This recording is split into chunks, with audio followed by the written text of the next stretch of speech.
अंग्रेज भारत में करीब 200 साल रहे, लेकिन क्या आप जानते हैं वो कौन सी घटना थी जिसने अंग्रेजों को भारत में पैर जमाने का मौका दे दिया।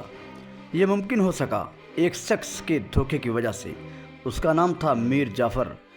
उस धोखे की बलि चढ़े थे बंगाल के नवाब सिराजुद्दौला। पूरी दास्तान कुछ इस तरह से है। फिरंगी भारत भूमि पर कदम रखने को मचल रहे थे। बस इन्हें इंतजार था नवाब के सत्ता और जान से हाथ धोने की। मीर जाफ़र का ये वही जगत प्रसिद्ध धोखा है जिसकी वजह से पीढ़ियों तक लोग अपने बच्चों का नाम मीर जाफ़र रखने में कतराते थे। गद्दारी और नमक हरामी का प्रतीक बन गया था ये नाम। 2 जुलाई 1757 का वो दिन था जब नवाब सिराजुद्दौला को एक गद्दार सेनापति की धोखाधड़ी की कीमत अपनी जान देकर चुकानी पड़ी थी। नवाब सिराजुद्दौला को आखिरी आज़ाद नवाब कहा जाता है। नवाब की जान जाते ही भारतीय उपमहाद्वीप में अंग्रेजी शासन की नींव रखी गई। नवाब का पूरा नाम मिर्ज़ा मोहम्मद सिराजुद्दौला था। 1733 में पैदा हुए नवाब अपनी मौत के वक्त महज 24 साल के थे। अपनी मौत से साल भर पहले ही अपने नाना की मौत के बाद उन्होंने बंगाल की गद्दी संभाली थी। ये वही वक्त था जब ईस्ट इंडिया कंपनी उपमहाद्वीप में अपने कदम जमाने की कोशिश कर रही थी। सिराजुद्दौला को कम उम्र में नवाब बनाए जाने से उनके कई रिश्तेदार खफा थे, खास तौर से उनकी खाली घसीटी बेगम। सिराजुद्दौला ने नवाब बनने के थोड़े ही समय बाद उन्हें कैद करवा दिया था। नवाब ने बरसों से बंगाल के सेनापति रहे मीर जाफ़र की जगह मीर मदान को तरजीह दी। इससे मीर जाफ़र नवाब से पूरी तरह से खफा हो गया। इस दौरान अपनी ज़मीन पक्की करने की फिराक में लगे अंग्रेजों की राह में नवाब सिराजुद्दौला बहुत बड़ा रोड़ा थे। ऐसे में उन्हें एक ऐसे विभीषण की तलाश थी जो सिराजुद्दौला की सियासत को नस्तानाबूद कर सके। उस वक्त अंग्रेजी सेना के सेनापति थे रॉबर्ट क्लाइव। उन्होंने कुछ जासूस बंगाल भेजे जहां मीर जाफ़र बंगाल का नवाब बनने का सपना संजोए बैठा था।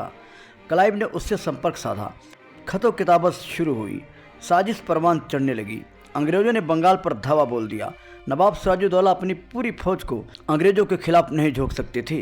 उन्हें उत्तर से अफगानी शासक अहमद शाह दुर्रानी और पश्चिम से मराठों का खतरा हमेशा बना रहता था। फौज के एक हिस्से के साथ वो प्लासी पहुंचे। मुर्शिदाबाद से कोई 27 मील दूर डेरा डाला। 23 जून को एक मुठभेड़ में सिराजुद्दौला के विश्वास पात्र मीर मदान की मौत हो गई।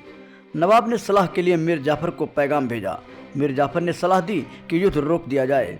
नवाब ने मीर जाफ़र की सलाह मानने का ब्लंडर कर दिया। लड़ाई रोकी गई। नवाब की फौज वापस कैंप लौटने लगी। मीर जाफ़र ने रॉबर्ट क्लाइव को स्थिति समझा दी। क्लाइव ने पूरी ताकत से हमला बोल दिया। अचानक हुए हमले से सिराज की सेना बौखला गई, तितर बितर होकर बिखर गई। क्लाइव ने लड़ाई जीत ली। नवाब सिराजुद्दौला को भाग जाना पड़ा। मीर जाफ़र फौरन अंग्रेज कमांडर से जाकर मिला। एग्रीमेंट के मुताबिक उसे बंगाल का नवाब बना दिया गया। सच तो यह था कि मीर जाफ़र नाम का नवाब था। सत्ता अंग्रेजों के हाथ लग चुकी थी। पश्चिम बंगाल के मुर्शिदाबाद में एक हवेली है। ये कभी धोखेबाजों के सरताज रहे मीर जाफ़र की हवेली है। इसी हवेली को कहा जाता है नमक हराम ड्योढ़ी। इतिहास इसी तरह बदला लेता है। प्लासी की लड़ाई से भागकर नवाब सिराजुद्दौला ज़्यादा दिन आज़ाद नहीं रह सके। उन्हें पटना में मीर जाफ़र के सिपाहियों ने पकड़ लिया। उन्हें मुर्शिदाबाद लाया गया। मीर जाफ़र के बेटे मीर मीरन ने उन्हें जान से मारने का हुक्म दिया।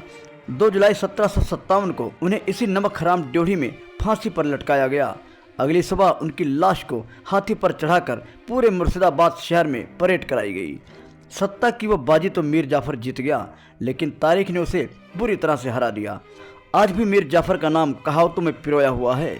मीर जाफ़र के हवेली का नाम नमक हराम ड्योढ़ी पड़ गया, जहां से गुजरने वाला हर इंसान इसे देखकर यही कहता है कि इसी नमक हराम ड्योढ़ी में गद्दार मीर जाफ़र रहा करता था, जिसकी गद्दारी के चलते देश अंग्रेजों का गुलाम हो गया था।